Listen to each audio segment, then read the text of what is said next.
I have a set presentation, and I'll go through it in a short while, but let me just make some preliminary comments and also perhaps respond to a couple of things that Dion has shared. I think one of the first things that struck me as I was looking at his slides, and I was really grateful that in God's economy, in a sense, we started with Dion first because he gives us this huge global picture and the statistics and how it sometimes overwhelms you, some of the statistics. And the first thing that came to mind is a quotation from Mahatma Gandhi, of course. Some of you will know it, that in the world there is enough for everyone's need, but not enough for everyone's greed.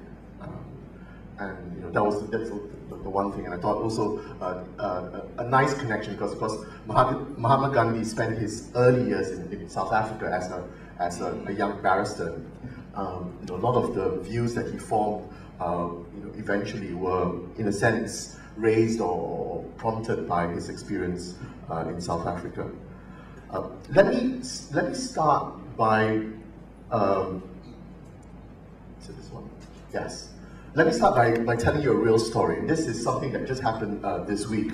My bishop, as Dr. Dennis says, I'm the legal advisor to the Anglican bishop in West Malaysia. And Bishop Moon Hing got this email from someone, and you'll see it later. It's someone from the International Anglican Family Network. So we are organized, even though we're still Anglicans.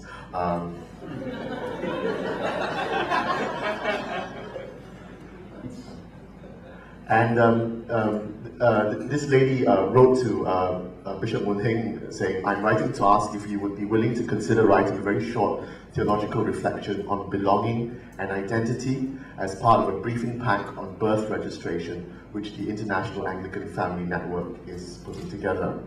And of course, Bishop Moon Hing, being a very good bishop, knows the 3 Ds of work, which I will share with you now. The 3 Ds of work are this: you either do it, you delegate it, or you dump it. And since he was very, very busy, he has very kindly delegated the task of writing the theological reflection to me. And so I will have to do this by the end of July. But what I thought was very interesting, because I was already mentally preparing for this, and just let me read to you a couple more paragraphs. And you might see how it connects to what we are doing today. The under-registration of births around the world means that many children are missing out on the benefits of being a citizen. They may not have access to healthcare and education, and may be particularly vulnerable to trafficking, underage marriage, underage imprisonment, and recruitment to armed groups. As adults, they may also be disadvantaged, and IFN has therefore begun to promote the issue within the Anglican Communion, since our churches are often in a good position to work with state and other agencies and help families overcome the obstacles to birth registration. Higher rates of birth registration mean that governments have more accurate statistics to help them formulate health and education policies and to plan to meet the needs of the population. And this is the paragraph that really I want you to focus on. Because of the impact of under-registration on families and on individual lives, IAFN believes strongly that we have a gospel mandate to engage with this issue, and that belonging to God, having our identity in Christ, and having responsibilities towards one another are all underlying factors.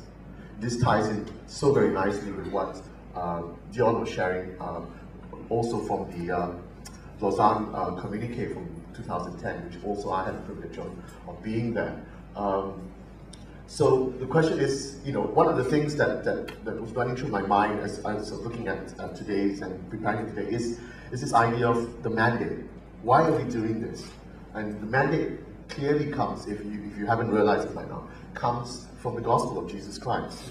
That we have a mandate, we are being sent out, we are being commissioned to engage.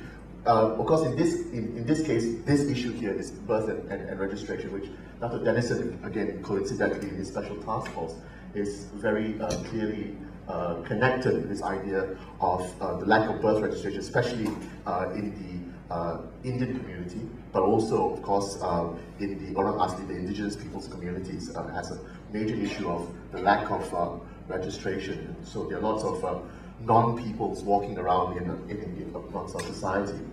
But the idea is, so if you were looking for a reason why to be engaged in this, you can do no better than looking at the idea that it is a gospel mandate. It is an issue.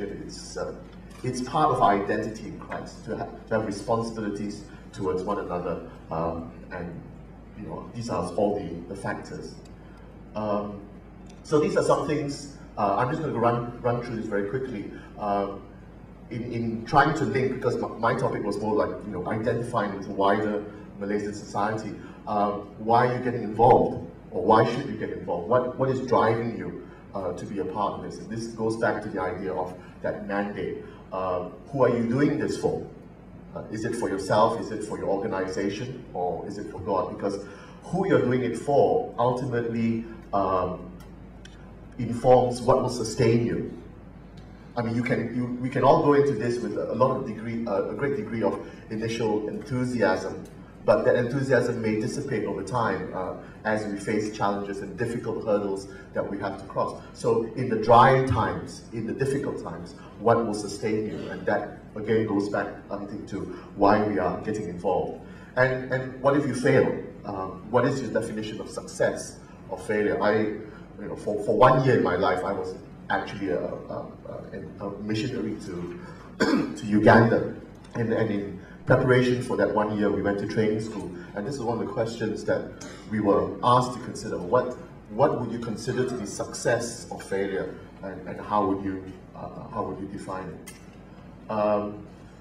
Some personal issues that you might want to think about. Commitment. How passionate are you about the issue of poverty or corruption or any of the other issues that are facing Malaysia today? Contribution. How much are you prepared to give, not just in terms of money, but time, effort, thought, and all sorts of other things. And conscience. How true will you be? I mean, this is to me a challenge of your public life reflecting your private morality, and I mean, it can work both ways. I mean, if you're struggling with issues in your private life, this may be an opportunity to work through some of that. But also, if you are appearing in public life, then your private morality in your private life should live up to scrutiny. And then a little bit on advocacy in terms of message. What is your message? Do you really know what your message is? What are we trying to share out there? What is it that we're trying to get people to understand? Who is your target audience? In the sense of, do you know who your target audience is? What are perhaps their demographics, their characteristics, and things like that? And how, in terms of strategy, how will you get your message across? What strategies will you adopt? I'm coming to, this is my last slide, because I prefer to have more questions and we'll have more discussions on that.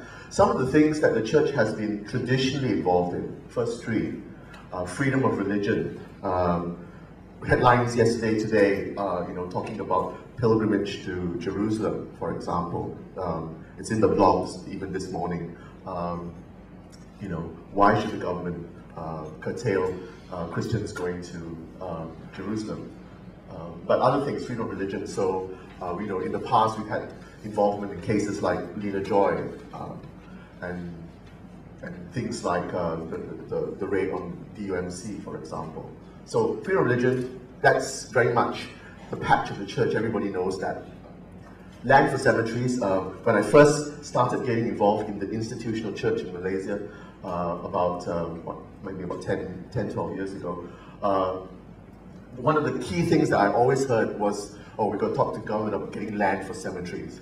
We were so concerned, this was a private joke between myself and some of my friends, we were so concerned about the dead, we perhaps forgot about the living. We're trying to find adequate land for cemeteries, and how in things like the master plan for Kuala Lumpur, there was going to be no more land allocated for non-Muslim burial sites. But the Muslims were going to get tons of new land for cemeteries. Education, I mean, again, something that Christians in this country, missionaries who came to Malaysia, were always involved in. I mean, in some ways, education is a way. I mean, it's not. If you want to analyze where Christian missions went into, they always went into areas where perhaps the government was not providing enough, or were not focusing on. So, for example, way back in the 1920s, you had Anglican missionaries coming and setting up St. Nicholas School for the Blind, for example, because it was something that the government was not focusing on. So that's where, if you want to use a fancy term, we've always, the Christian Church has always moved into the interstices, the little gaps in where government does not provide. So we fill that gap, or we respond to that gap until such time when government then comes up and wakes up to that issue, and then we kind of like move on to other areas. So you can see Christian pioneers in terms of persons with disability. I mean, we talked about Reverend Peter Young here, ideas of people who are differently able and things like that. I mean, this is where the church has made, in a sense, a great deal of contribution. So that's kind of recognized.